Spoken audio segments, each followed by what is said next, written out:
And towards the end of year 12, my actual dream became a reality. A restaurant owner, he came, he saw me playing, and he said, Tim, I'd like to give you a job playing every Friday and Saturday night in my restaurant. And so I went and did it. And at first, it was amazing. But after a while, I realized that fantasy is not the same as reality. I mean, the restaurant stank. It was a seafood restaurant. People, as soon as I played, people didn't clap after I finished playing a piece of music. And, as I would come to the end of my night, I would look up at the clock and I'd think, 10 minutes to go. All I need to do is play The Piano Man one more time, a piece of classical music, and Bridge Over Troubled Water. I can stretch that out, and then I'll be done. So I found at a young age that even your dream job can, after a while, become a drag. Maybe some of you know what I'm talking about. Maybe, you dreamt about becoming a nurse, and so you went to university, you studied nursing, and now you're out doing nursing, and it's now become a bit of a drag. Or maybe some of you, you dreamt about becoming a carpenter, and you did your apprenticeship, but now, you're on the building site, and all day long, you're just looking at your watch, just wondering when knock-off time is. Or maybe, as a young person, you dreamt about becoming a school teacher. You watched Dead Poets Society, that movie, and you got really fired up. I'm going to be a school teacher just like Mr. Keating. And carpe diem, seize the day, you know what I'm talking about? And but now, every morning, your husband has to sort of coax you out of the fetal position to get you off to work. Even your dream job, after a while, can become a drag. Now, why is this? Why is it that we all experience frustration? Why is it that we often find it difficult to find fulfillment in our working lives?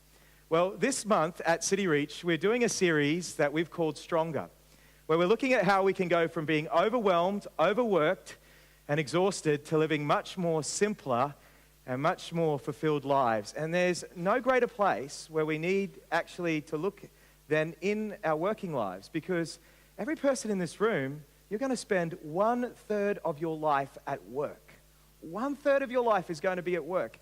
So it is a pretty big deal to understand how you can actually be fulfilled and actually have joy in such a large part of your life.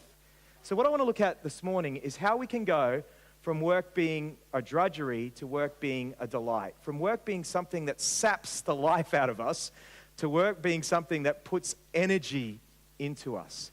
And the simple answer to this question of how we can go from having our work being drudgery to it being a delight is this, is we need to redeem our understanding of work.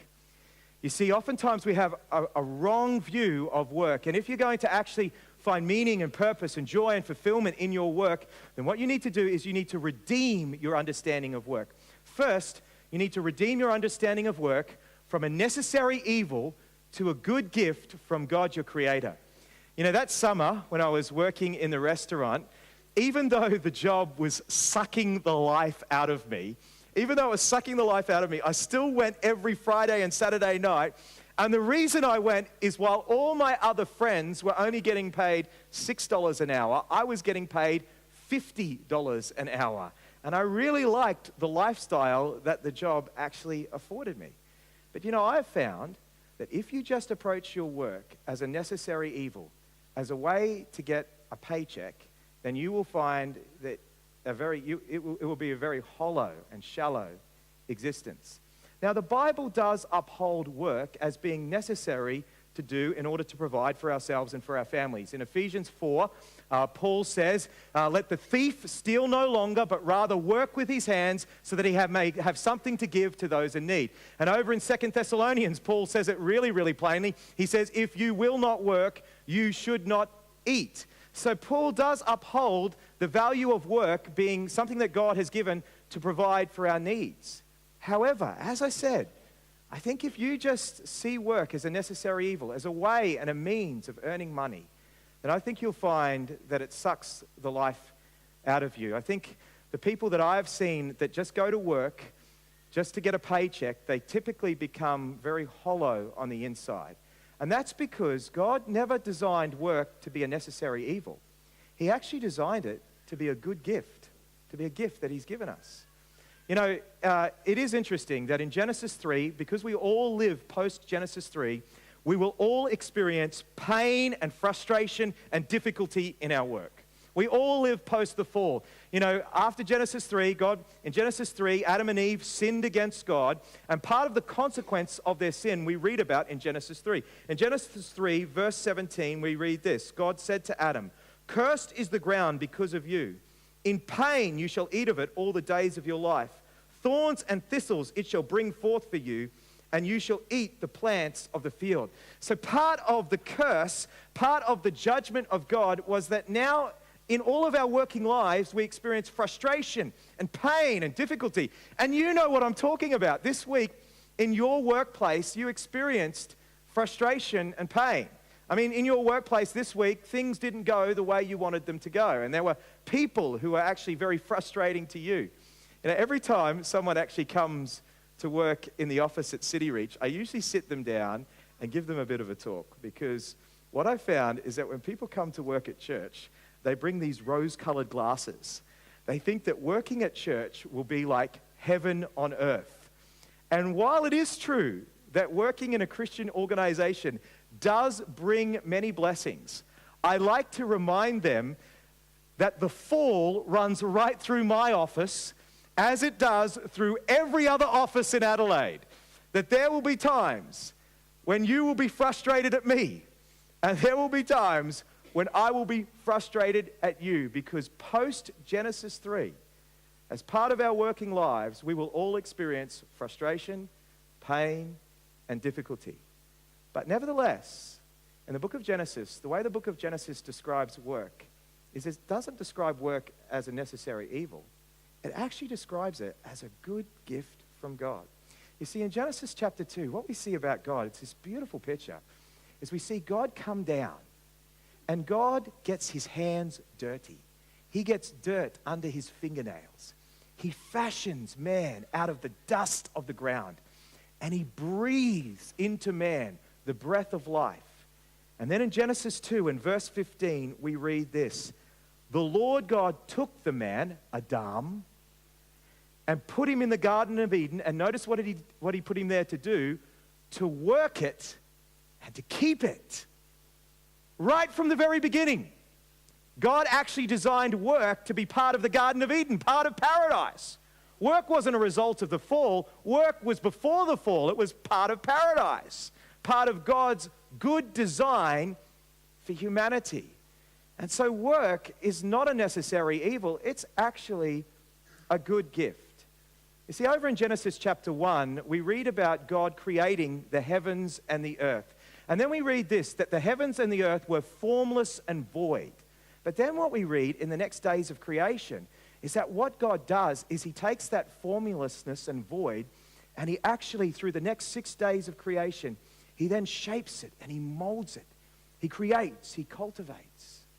And so people made in the image of God, we are created to do work like that, to create and to cultivate. When I go to the hairdresser, which isn't very often, but I'll go to the hairdresser every now and again, it's usually, it's a long time between drinks, and you guys know that. My hair gets all messy. I try to slick it down with certain, stuff. Anyway, you don't need to know that. But when I go to the hairdresser, and I go in the hairdresser, and the hairdresser takes one look at me, and then they start to comb, and then they start to cut, and then they start to create and form out of chaos something that's beautiful. What are they doing in that moment? They are imaging God. They're imaging God. When someone takes like rough materials and they're able to fashion it and form it into an iPhone, what are they doing? They are imaging God.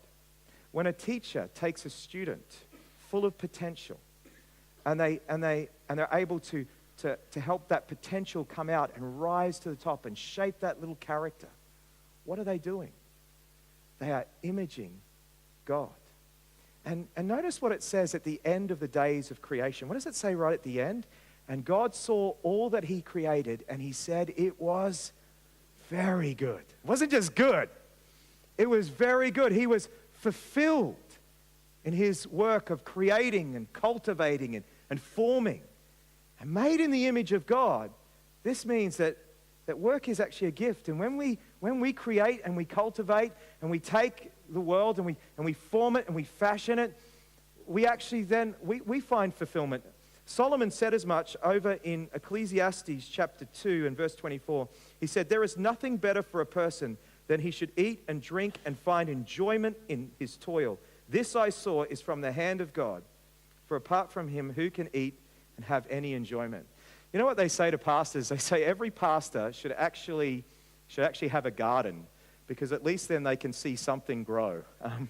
And so I'll tell you, last weekend I went out into my garden and I got dirt under my fingernails, and I spent the day just like mulching my cutting my grass and mulching my garden beds, and I slept so soundly that night.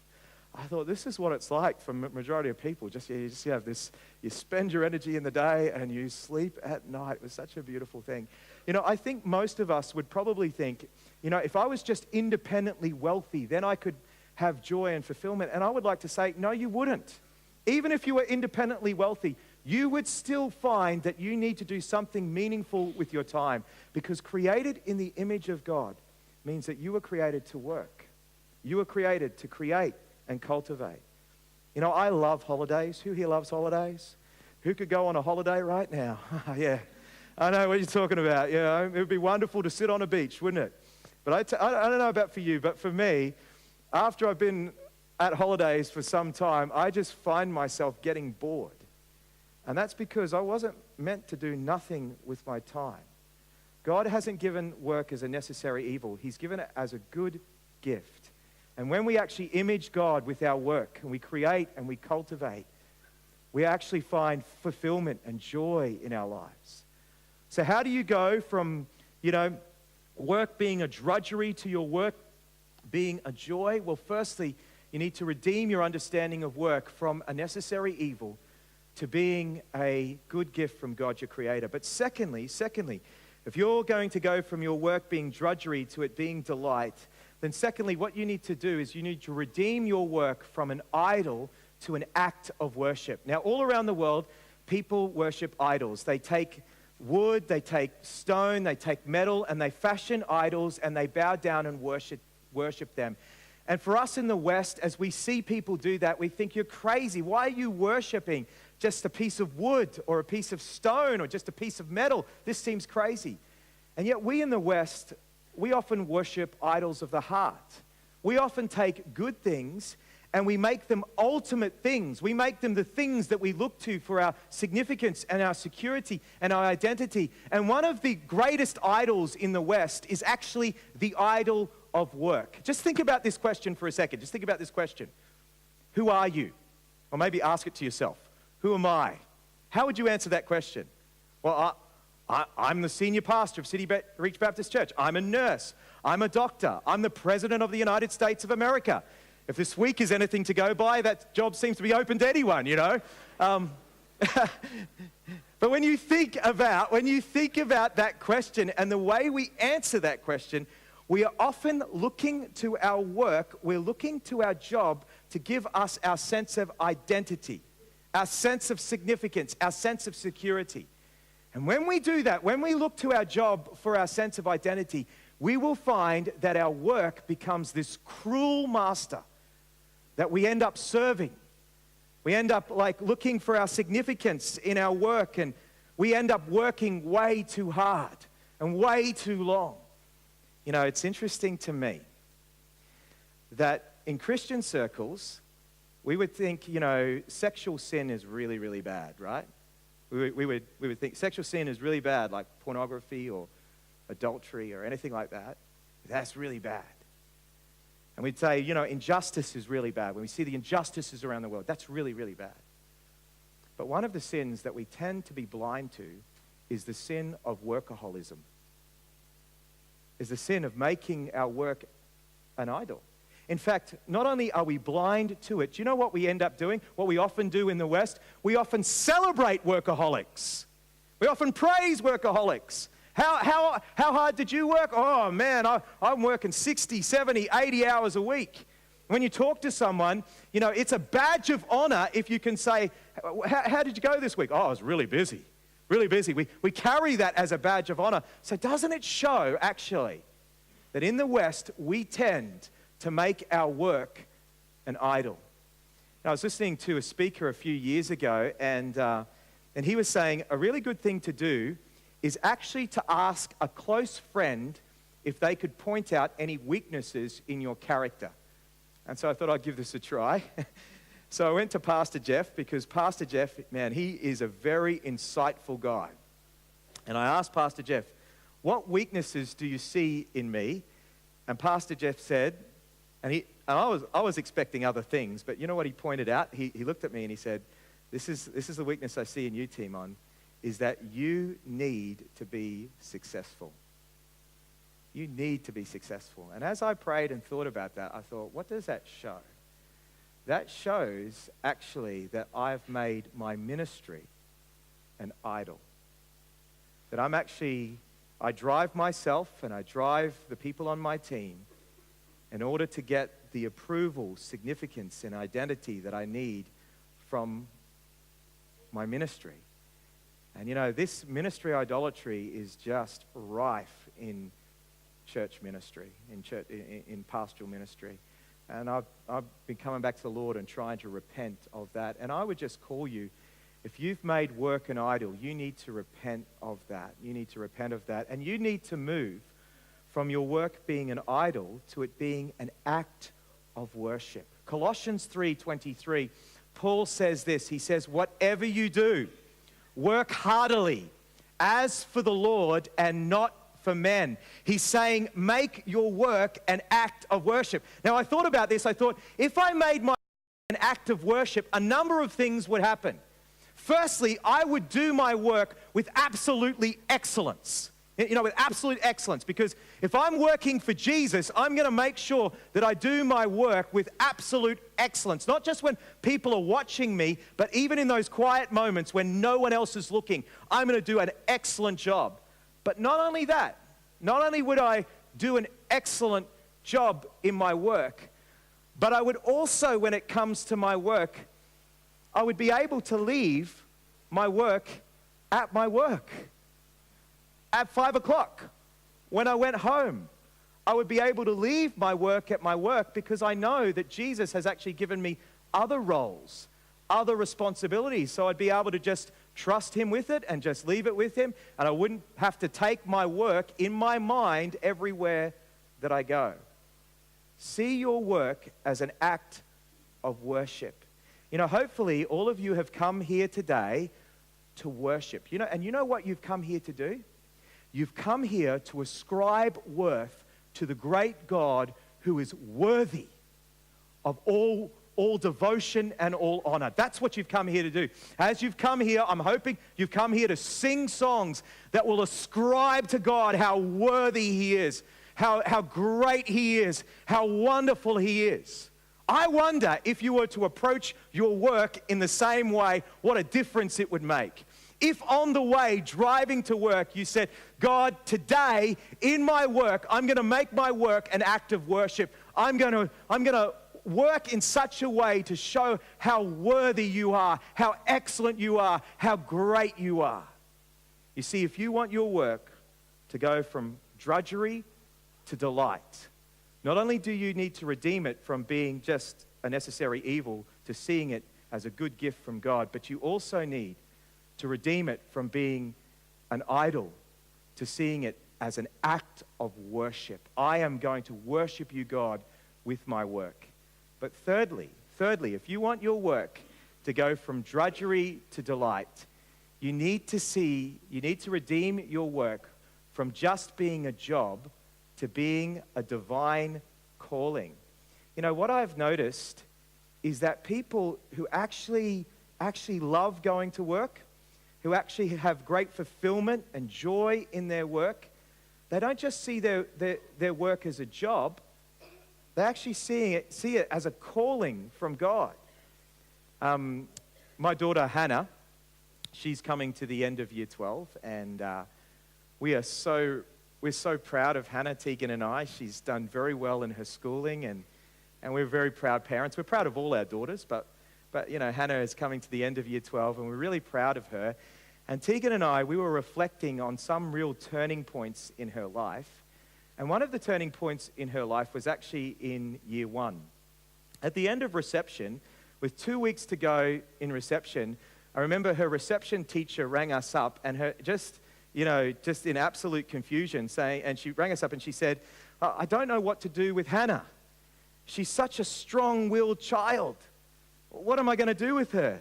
And I was like, well, thanks very much. I mean, there's 2 weeks left to go of school. Thanks for telling us that now. And then Hannah went into year 1. And after the first week of year 1, Hannah's first year teacher, Mrs. Jackson, we were in Texas at the time, so she had a thick Texas accent. Mrs. Jackson, we used to call her, had this thick Texas accent. She rang us up and she said, Hannah is a strong-willed child. And she thinks she's going to be boss. But she's not. And the very first week of year 1, Hannah got a detention every single day as she learnt her boundaries. And now, do you know, for my Hannah, that strong will is a strength. If you know Hannah, you know she is strong. She won't bow down to just peer pressure or the crowd, because a year 1 teacher didn't see it as just a job. They saw it as a calling from God. You see, if you want to have joy and meaning and fulfillment in your work, you can't just see your work as a job, but you need to see it as a calling from God. Now, the word calling, there are 3 ways that the word calling is used in the Bible. First, the word calling is used as a synonym for salvation. In Colossians 1, Paul talks about us being called. If you come to Christ, it's because Christ has called out your name and said, come to me, my child. The church is the ecclesia of God. It's the called out ones. Secondly, the word call can refer to the life of discipleship. In Ephesians chapter 4, Paul says, walk in a manner worthy of your calling. But then the final way the word call is used in the Bible is it's used as a summons to a particular role. Paul talks about him being called as an apostle of Christ Jesus, set apart for the gospel of God. Now, Os Guinness, he's written an awesome book you may want to read if you want to read about calling more, called The Call. And in his book, he talks about a primary call and a secondary call. He says our primary call as followers of Christ is by him and to him and for him. We are called by Christ to live to him. We are to live in relationship, intimate relationship with Jesus. And we're to live for him. Everything we do is to be for Jesus Christ, is to be for the glory of his name. But our secondary calling, considering who God is as sovereign, is the roles in which we live that primary calling out. Now, throughout church history, Os Guinness says, there's been a number of ways that the church has actually distorted this teaching on calling. For example, there is the Catholic distortion. The Catholic distortion elevated the sacred over the secular. Eusebius, an early church historian, a Catholic, he said Christ gave 2 ways to the church, the perfect life and the permitted life. The perfect life, of course, was the life of the priest, the life of the nun. The permitted life was the life of the merchant, the life of the peasant. And even though we as Baptists would actually not go along with the Catholic distortion, how often does this come into our thinking where we tend to think that the only people who have a divine calling are pastors or are missionaries or are people in full-time ministry and some sort of non-for-profit?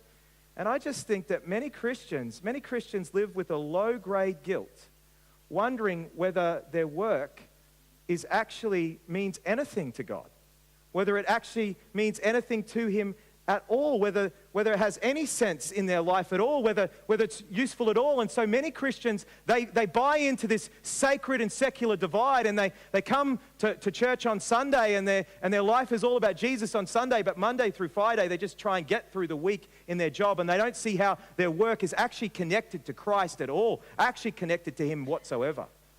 Well then, just so that we're not beating up on the Catholics, there's also the Protestant distortion in church history. Os Guinness writes, it severs the secular from the spiritual altogether and reduces calling to an alternative word for work. During the Puritan era, the whole idea of primary calling was taken away, and you just had to have a job as your duty to society.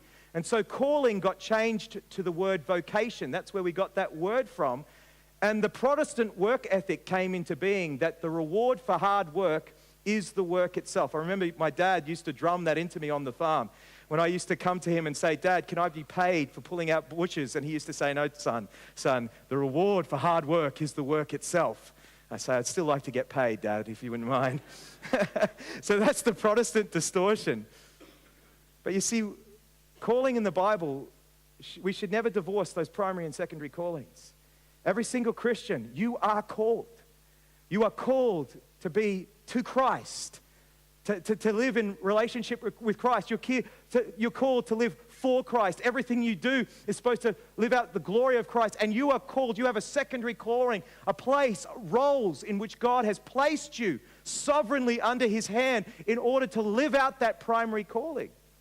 Now, how do you understand where God has given you, what your secondary calling is? How do you find your secondary calling? Well, let me give you three ways that you can think about how you can find your secondary calling. Here, first what you need to do is you need to look within.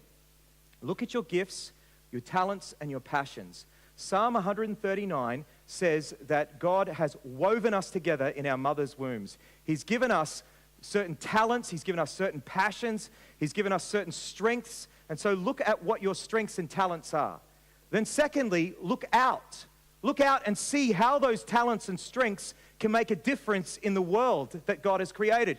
So if you like have this real sense of empathy for people and you love caring for people, then maybe what God is calling you to be is to be a nurse, where you can care for people in his world. Or maybe you're just that sort of person. Maybe there's some people in this room, and maybe you're a little bit like me, is you love casting vision. You love forming teams. You love pursuing goals. You love seeing a team achieve a goal. And maybe what you can do is you can form a business. Maybe you have entrepreneurial spirit and you can get a business going that will give people jobs and that will provide employment for people. What a fantastic thing to do with your life. Or maybe you're a person who just loves listening to people. And you love interpreting people's problems. And you have those skills and abilities and talents. Maybe God is calling you to be a counselor. So look within, look out, and then finally, look up. Pray and seek God's guidance over where he's calling you to live out your secondary calling. Pray and seek God's guidance with that. You see, because what I found is that those people who actually have a clear sense of call, they find fulfillment and joy in their work. Do you think John Croyle struggles to get up in the morning and go to work? I don't think he does. He may do sometimes, but I don't think he does often, because he's found his calling. He's found his calling. And I think for every Christ follower, what we should be going for is not just to work a job, actually to find our calling under God. Now, I know some of you might be thinking, yeah, Timon, I would love that. I'd love to be like John Croyle, but I have actually got responsibilities. I've made choices, and now I'm in this situation where I can't really easily change my career. I've got people who are depending on me. What should I do? What should I do in this situation? Well, I would say in this situation, you need to focus on your primary calling. That passage that we read out, Colossians 3:23, where Paul says, whatever your hand finds to do, work at it with all your heart as unto the Lord.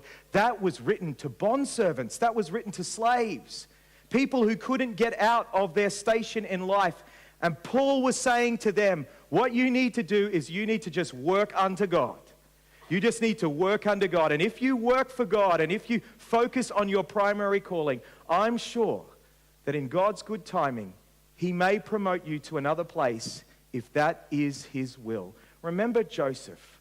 Joseph was in prison, but what did Joseph do in prison? He just served God. And in God's due time, God exalted him to be the governor of Egypt. You know, it's interesting, isn't it? I found it very interesting that it might also be for some of you that you don't actually need to change careers. You actually just may be in the wrong position. You know, 2 years ago, my wife Tegan, she became the school nurse at Cedar College. And at the time, I didn't want to tell you this, Pete, but at the time, she was sort of umming and ahhing because school nursing in like the rank of nurses is actually quite low on the totem pole. And she had been an ICU nurse. She had had this great role as an ICU nurse, and now she was going to just be a school nurse. But I have to tell you, over the last 2 years, Tegan has absolutely loved it. Her faith has come alive. She doesn't walk out to me in the morning and go, I have to go to work. She jumps out of bed in the morning because she has a calling to love the students of Cedar College and to love the families of Cedar College. Man, I would want that for every single person, every single Christ follower in this room, that you have work that's meaningful and fulfilling, a calling that God has given you. I would also say this, if you're younger, if you're in the ages of, say, 15 to 40, you know, typically in that time period of our life, we are just actually building. We're building our lives. We're building and getting experience and wisdom. And typically, past 40 to about 60, you're then making the major investment with your life that you've got the skills that you've worked on. You've got the experiences, you've developed relationships, and typically in that time period, you are then making a major investment on your life. So don't stress out too much. If you're like 15 and you're worried, what is my calling? God will give you that in time. He will give you that in time. But I just think, as I read passages like this one in Matthew 5, where Jesus says, like he talks about like shining out our good works, so that people will see our good works and glorify our God in heaven. Typically, we think and we read those passages and we just see them as being the good works are good deeds that I do. But could the good works be actually our work? That we approach our work as an act of worship and with such diligence that people look at our good works and they say, man, what have you got? What have you got? So how do you redeem your work? You need to stop seeing it as a necessary evil and start seeing it as a good gift from God. You need to, from an idol, you need to see it as an act of worship, and from a job to a divine calling that God has given you. You know, why is it that we often devalue our work and we see it as an evil? Or why is it that we often in our hearts place too much value on our work and we make it an idol? Do you know what I think it is? Is we haven't looked to the ultimate one who redeemed all of our works, Jesus. Jesus worked on our behalf. Ephesians 2 verse 8. For by grace you are saved, not of works. You now no need to work in order to prove yourself to God because Jesus has died for you in your place. You can be acceptable to God on the basis of grace. But then in Ephesians 2 verse 10, what does it go on to say? For we are his workmanship, created in Christ Jesus for good works that God planned in advance for us to do. I absolutely believe that not only do I have a divine calling as a pastor, but every single person in this room has a divine calling from God to make much of him in the workplace where he has placed you. The question is, my friends, will you stand up and put Jesus at the center of your life?